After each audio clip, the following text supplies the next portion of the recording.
من صام رمضان ایمان و احتساب غفر له ما تقدم من ذنبه، تمہارے پچھلے گناہ معاف تب ہوں گے جب ایمان اور احتساب کے نیت سے روزے رکھو گے۔ اس کو ایک پھٹیک سمجھ کے یا ایک مسلمانوں کی ایک فرض ہے جی میں نے وہ کیا کرے جی رمضان ہے، روزے مجبوری ہے، رکھ بھی رہے ہیں اور افطار کا شکار ہیں اور خوشی نہیں ہے، اس کو انجوائے نہیں کر رہے، تو محترم بھائیو پھر اس کا اجر بھی اس حساب سے ہی ہے۔ فرمایا تمہارے مال کا دار و مدار نیتوں پر ہے، تمہاری نیت اور اخلاص کے اوپر ہے۔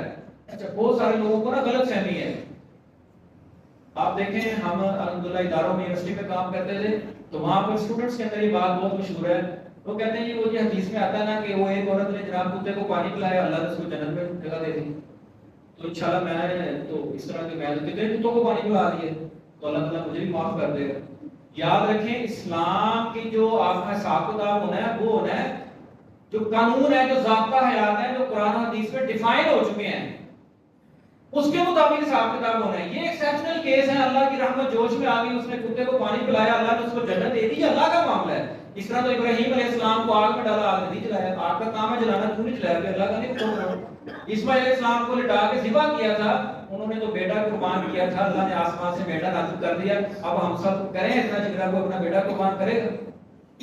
بھائی یہ شیطان کی طرف سے وسوسے ہوتے ہیں اور خام خواہ کے اپنے آپ کو جناب علی گناہ کی طرف راغب کرنے کے لیے اس طرح کی باتیں ذہن میں آتی ہیں کہ اللہ کی رحمت بڑی وسیع ہے اور اللہ قرآن میں کہتا ہے، حدیثوں میں موجود ہے، رمضان کے روزے رکھے پچھلے سارے گناہ معاف۔